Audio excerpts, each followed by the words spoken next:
साथियों नमस्कार। आज हम आप सभी लोगों से एक ऐसे विषय पर बात करना चाहते हैं जो युवाओं के लिए बहुत ही महत्वपूर्ण विषय है। आज की इस समस्या भरे जीवन में जो समस्याओं से लगातार ग्रसित जीवन है, उसमें एक शिक्षा ऐसा महत्वपूर्ण विषय है जो आजकल युवाओं के लिए समस्या बनता चला जा रहा है। यानी कि शिक्षा के लिए या शिक्षा में युवाओं के लिए कौन-कौन सी चुनौतियों का सामना करना पड़ता है, आज हम इस बिंदु पर आप लोगों से चर्चा करेंगे। दोस्तों, शिक्षा शिक्षा किसी भी देश की, प्रदेश की, जिले की एक प्रगति का आधार होती है। शिक्षा एक ऐसा विषय है जो लगातार जो है नौकरी, पेशा और इन सब के साथ-साथ ज़िंदगी को सुधारने और सँवारने का भी एक जज़्बा देती है, एक तरीका देती है। शिक्षा जीवन को एक नया आधार देती है और जब जीवन एक नए आधार की ओर चलेगा तो निश्चित है हमारे देश और प्रदेश की प्रगति भी होगी। हम आज बात करना चाहते हैं शिक्षा में चुनौतियाँ क्या-क्या हैं, जिनको युवा लगातार सामना कर रहा है। उनमें सबसे पहली जो चुनौती है, वो है रोज़गार युक्त शिक्षा का ना होना, यानी कि रोज़गार वाली शिक्षा का अभाव।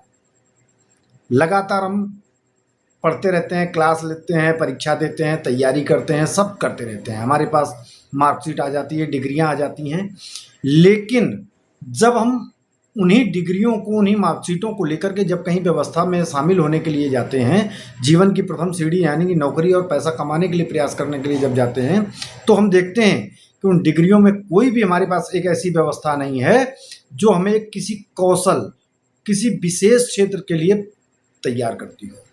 यानी कि सामान्य शिक्षा केवल हमें नौकरी के लिए नहीं है, वो रोज़गार युक्त वाली हमारे पास डिग्रियाँ कोई नहीं होती हैं। कौशल प्रधान कोई भी डिग्री हमारे पास नहीं होती है। यानी कि सबसे पहली समस्या हमारे पास रोज़गार वाली शिक्षा का अभाव होगा। दूसरा, महँगी शिक्षा। महँगी शिक्षा कुछ इस प्रकार से होती चली जा रही है कि आम आदमी शिक्षा से दूर होता चला जा रहा है। आम आदमी महँगी शिक्षा की वजह से भले ही उनके बच्चे में प्रतिभा है, गुण हैं, योग्य है, ज्ञानी है, लेकिन महँगाई की वजह से वो शिक्षा को आगे नहीं बढ़ा पाता है। उसे शिक्षा को बीच में ही ड्रॉप करना पड़ता है। यानी कि पैसे की वजह से भी हमारे यहाँ टैलेंट पिछड़ रहा है, योग्यता पीछे रह जाती है और पैसा होने के कारण जो अमीर घराने के लड़के भले ही उनमें योग्यता ना हो, लेकिन पैसे की वजह से वो आगे बढ़ते चले जाते हैं। यानी कि गरीबों को शिक्षा से दूर होना पड़ रहा है, कारण महँगी शिक्षा। यानी कि हमने 2 बिंदु आज निकाले। पहला बिंदु रोज़गार वाली शिक्षा का अभाव, दूसरा बिंदु महँगी शिक्षा, तीसरा बिंदु गाँव और क्षेत्र यानी कि गाँव और शहर, इनमें शिक्षा का शिक्षा का एक बहुत बड़े मायने में असमान होना। शहरी क्षेत्र में जो शिक्षा है वो हाईटेक शिक्षा है, लेकिन ग्रामीण क्षेत्रों में अभी भी हाईटेक शिक्षा नहीं है। वहाँ भी वही पुरातन व्यवस्था में शिक्षा चली आ रही है। यानी कि अगर हम शहर और गांव के क्षेत्र की शिक्षा का कंपटीशन करें तो ग्रामीण इलाका अभी भी पिछड़ता हुआ जा रहा है, लगातार पिछड़ रहा है और वहाँ पर किसी भी प्रकार की मजबूत शिक्षा प्रणाली भविष्य में होगी ऐसा भी कोई विकल्प अभी नज़र नहीं आ रहा है। यानी कि शहरी क्षेत्र की शिक्षा महंगी है लेकिन फिर भी अच्छी है। ग्रामीण क्षेत्र में शिक्षा महंगी है लेकिन आधुनिक संसाधनों में कमी होने की वजह से वहाँ की शिक्षा जो युवा प्राप्त कर रहे हैं वो पैसा देने के बाद भी उचित शिक्षा प्राप्त नहीं कर पा रहे हैं। मित्रों, आज हमने केवल 3 बिंदु आपके सामने रखे शिक्षा के क्षेत्र में। पहला बिंदु रोजगार वाली शिक्षा का अभाव, दूसरा महंगी शिक्षा के कारण युवाओं को सामना करना पड़ता है, तीसरा ग्रामीण और शहरी क्षेत्रों में जो शिक्षा में असमानता है उसके कारण भी कहीं ना कहीं पिछड़ापन ग्रामीण क्षेत्र के युवाओं में लगातार पिछड़ापन होता चला जा रहा है। उसका प्रमुख कारण यही है। मित्रों, इन सब समस्याओं को कैसे दूर किया जा सकता है, इन समस्याओं को दूर करने के लिए मुझको लगता है सरकार प्रमुख रूप से दोषी है, जो इन समस्याओं को दूर नहीं कर पा रही है। सामान्य सी समस्याएं हैं, इनको आसानी से दूर किया जा सकता है, लेकिन मित्रों सरकार जितनी दोषी है उससे कहीं ज़्यादा हम सब आप लोग दोषी हैं।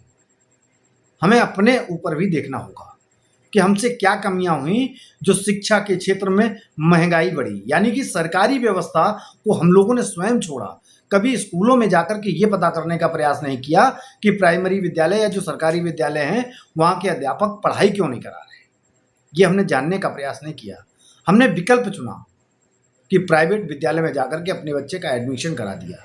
यानी कि यहाँ पर दोषी कौन? जब हम सामने वाले को ये बताने का प्रयास नहीं कर पा रहे हैं कि आप गलती कर रहे हो, इसमें सुधार करिए, हमारे पास इसके लिए समय नहीं है।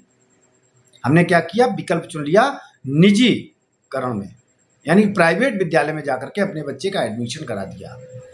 धीरे धीरे करके ये एक स्टैंडर्ड में परिवर्तित होता चला गया। यानी कि महंगी शिक्षा हमने स्वयं चुनी है, हमारे ऊपर किसी ने थोपा नहीं है। यानी कि इसके लिए दोषी कौन? हम दोषी। हमने कभी इस बात के लिए प्रयास नहीं किया कि स्कूलों में जाकर के अपने जो मतलब जो है गुरुजन हैं या जो वहाँ के प्रिंसिपल हैं, वहाँ मैनेजमेंट वाले हैं, उन लोगों से इस बात के लिए प्रयास करें कि सर शिक्षा में परिवर्तन किया जाए, रोजगार युक्त शिक्षा का मतलब जो है कहीं ना कहीं चलन शुरू किया जाए। इसके लिए हम लोगों ने कभी प्रयास नहीं किया। गांव क्षेत्र और शहरी क्षेत्र में जो शिक्षा में असमानता है, कभी गांव क्षेत्र के लोगों ने इस बात के लिए भी प्रयास नहीं किया होगा कि सर बच्चों को आधुनिक शिक्षा के साथ जोड़ा जाए, आधुनिक संस्करण बढ़ाए जाएं, आधुनिक उपकरण बढ़ाए जाएं। इसके लिए भी किसी के पास समय नहीं है। लेकिन ये कहने का जरूर समय है कि क्या करें, स्कूल तो भेजते हैं, बच्चे हमारे अच्छी पढ़ाई नहीं कर पा रहे हैं, हम तो गांव क्षेत्र में रहने वाले हैं। नहीं, प्रदेश सरकार कोई भी हो, प्रदेश की सरकार सदैव शिक्षा में समानता देती है। वो शहरी क्षेत्र हो, वो ग्रामीण क्षेत्र हो। निश्चित है थोड़ा बहुत संसाधनों का अंतर तो हो सकता है, लेकिन शिक्षा में किसी प्रकार के अंतराल की संभावना नहीं की जा सकती है। इसके लिए जितना दोष हम सरकार को देना चाहेंगे, उससे कहीं ज़्यादा हम दोष अपने अभिभावकों को देना चाहेंगे कि उन्होंने विकल्प चुनने का रास्ता देखा, विकल्प चुने हैं, उस पथ पर चल करके संघर्ष या शिकायत नहीं किया है, प्रयास नहीं किया कि हमारे बच्चे को अच्छी शिक्षा मिले। इसके लिए हम लोगों मतलब अध्यापकों के पास जाएं, प्रिंसिपल के पास जाएं और वहाँ पर शिकायत दर्ज कराएं। इसके लिए हमने कभी प्रयास नहीं किया है। मित्रों, दोषी अगर हम अपने आप को मानते हैं तो निश्चित है दोष रहा होगा। हम उस दोष को सुधारने के लिए जो क्रियाकलाप हम कल करना चाहते थे, उस सुधार के लिए हम प्रक्रिया आज से ही अपनाना शुरू कर दें। मित्रों, निश्चित है सुधार एक व्यक्ति चल करके नहीं कर सकता है। अगर हम इन्हीं 3 बिंदुओं पर अगर हम सुधार करना चाहें तो कैसे होगा? इसके लिए हम आप सब मिलकर के कहीं ना कहीं एक उचित प्लानिंग करें। प्लानिंग के लिए हमें आपकी आवश्यकता है, हमें आपके विचारों की आवश्यकता है, हमें आपके सहयोग की आवश्यकता है। और इस सहयोग और प्लान को, आपके विचारों को लेकर के हम जब किसी अधिकारी के साथ बैठें, सरकार में मंत्रियों के साथ बैठें, तो इसके लिए हमें आप सबके निश्चित तौर पर साथ की आवश्यकता पड़ेगी। तो मित्रों, मैं उमेश द्विवेदी राष्ट्रीय महामंत्री होने के नाते, अपने संगठन राष्ट्रीय स्वाभिमान सभा में राष्ट्रीय महामंत्री होने के नाते मैं आप सब से अपील करता हूं कि आइए शिक्षा जैसे छोटे छोटे बिंदुओं को अगर हम सुधार करने का प्रयास करें तो एक कदम अगर सुधार का चलेंगे तो निश्चित है बदलाव की नीति शुरू होगी। हम देर से ही सही लेकिन दुरुस्त चलने का प्रयास करें। आइए मित्रों, राष्ट्रीय स्वाभिमान सभा आपका स्वागत करता है। मित्रों, हमारे अगर इन विचारों से आप सहमत हैं या असहमत हैं तो हमें अपने विचार कमेंट्स के माध्यम से जरूर साझा करें। आपके विचारों को जान करके हम निश्चित तौर पर सही दिशा में चलने का प्रयास करेंगे। और मित्रों, इस वीडियो को ज़्यादा से ज़्यादा शेयर करें। आपके जो भी इष्ट मित्र हों उन लोगों तक ये वीडियो ज़रूर पहुंचाएं, क्योंकि अगर एक घर के बच्चे को भी हमने शिक्षा में सुधार करने का प्रयास किया, सफलता पाई, तो हम समझेंगे कि हमारा एक कदम सही दिशा में चला है। हमारे इस वीडियो से अगर हमने एक परिवार भी शिक्षा के क्षेत्र में सुधार दिया, एक अध्यापक अगर हमारी बातों को सुन करके शिक्षा के क्षेत्र में परिवर्तन करने के लिए बच्चों के प्रति अपनी जिम्मेदारी को महसूस करता है, तो भी हम समझेंगे कि हमारा प्रयास सफल रहा और आपके साथ चल करके हमें और अच्छी व्यवस्था मिलेगी। इसलिए हम आप सभी का आह्वान करते हैं कि आइए, राष्ट्रीय युवा अभियान सभा आपका पलक पांवड़े बिछा करके स्वागत करती है। मित्रों, कुछ और बिंदुओं के साथ, शिक्षा के क्षेत्र में ही कुछ और बिंदुओं के साथ हम अगले वीडियो में आपके साथ हाजिर होंगे। तब तक के लिए मुझे विदा कीजिए। नमस्कार।